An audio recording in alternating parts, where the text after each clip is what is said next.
एक मिनट।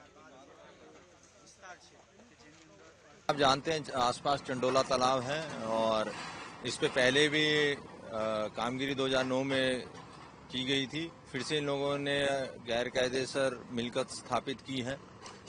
अभी एएमसी ने जो सर्वे किया उसमें पाया है कि इन्होंने जो तालाब की ज़मीन है, जो सरकारी ज़मीन है, उस पर मिट्टी डाल के झोपड़े बनाए हैं और एक उन्हीं के द्वारा ये आज डिमोलिशन की कामगिरी की जा रही है। पुलिस, ताकि जान हानि ना हो और कोई लॉ एंड ऑर्डर स्थिति ना उत्पन्न हो, उसको ध्यान में लेके पुलिस बंदोबस्त रखा गया। टोटल 50 जेसीबी अभी तक 50 जितनी टीम काम कर रही हैं और उनके साथ मैं मानता हूं कि 2000 जितनी पुलिस इसमें काम कर रही है। ये जो सब रहते थे सब या जो बांग्लादेशी पकड़े गए यहीं रहते हैं इन लोगों ने? हाँ, इनका यहाँ सियासत नगर बंगालवास था, वो यहाँ पे ज़्यादातर बांग्लादेशी आकर रहते थे। अहमदाबाद के चंडोला तालाब एरिया में एक सियासत नगर एरिया है, वहाँ पे एक बंगाली वास जो एरिया कहते हैं, वहाँ काफ़ी इलीगल बांग्लादेशी यहाँ के रहते हैं। पहले भी उनके विरुद्ध कार्रवाई होती रही है, पहले भी डिमोलिशन हुए हैं और अभी एक मैसिव कॉम्बिंग ऑपरेशन 3 दिन पहले पुलिस ने किया था। उसमें लगभग 180 से ऊपर अभी तक बांग्लादेशी जो इलीगल बांग्लादेशी हैं वो आइडेंटिफाई हो चुके हैं और ये प्रोसेस कंटिन्यू चालू है। उसके अलावा आज ये इलीगल जो यहाँ बांधकाम किया हुआ है जो चंडोला तालाब में, उसका डिमोलिशन की कार्रवाई municipal corporation, Ahmedabad municipal corporation की तरफ से यहाँ हो रही है और पुलिस ने एडिक्वेट बंदोबस्त यहाँ रखा है। लगभग 2000 के करीब पुलिस फोर्स तैनात है। इसका personal supervision joint police commissioner crime branch mister Sharad Singhal कर रहे हैं, उनकी टीम पूरी लगी हुई है और 2000 से अधिक पुलिस है।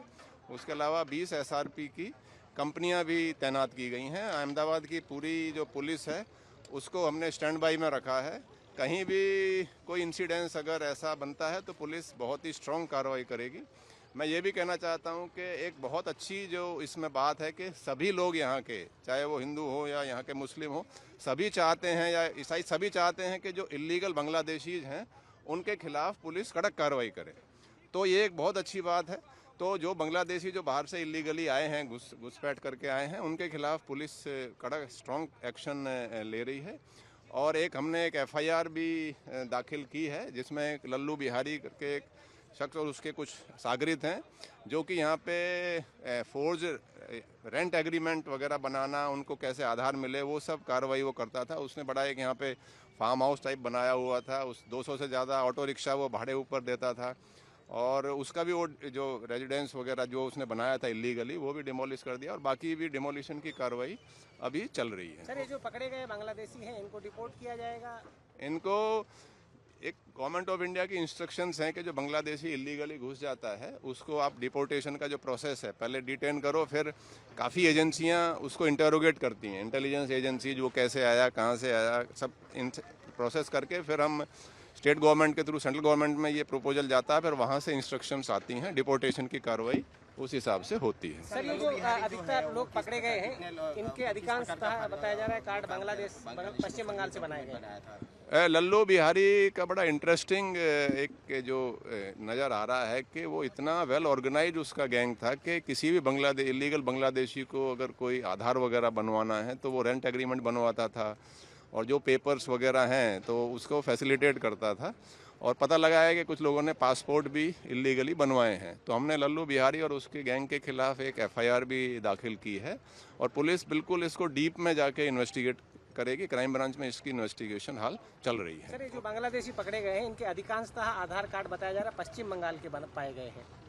नहीं, इसमें पुलिस बराबर वेरीफाई कर रही है और पुलिस ही नहीं, जब किसी भी इलीगल बांग्लादेशी को हम पकड़ते हैं, डिटेन करते हैं, उसके बाद काफ़ी और भी एजेंसीज जैसे आर्मी की इंटेलिजेंस भी होती है, उसमें नेवी, कोस्ट गार्ड, हमारी सेंट्रल आईबी, स्टेट की इंटेलिजेंस ब्रांच, इसमें बहुत सारी एजेंसीज उसको इंटेरोगेट करती हैं एश्योर करने के लिए ये बांग्लादेशी ही है और इसको अक्रॉस द बॉर्डर इसको डिपोर्टेशन की जो कार्रवाई है वो करे। ऐसा कोई आप ये समझें कि कोई इंडियन के साथ ऐसे हो नहीं सकता क्योंकि बहुत सारी एजेंसियां इन्वॉल्व हैं, बहुत सारा इसमें गवर्नमेंट ऑफ इंडिया ने बहुत छोटी छोटी चीज़ों का भी ध्यान रखा है। तो जो भी कार्रवाई है बिल्कुल लीगल तरीके से हो रही है।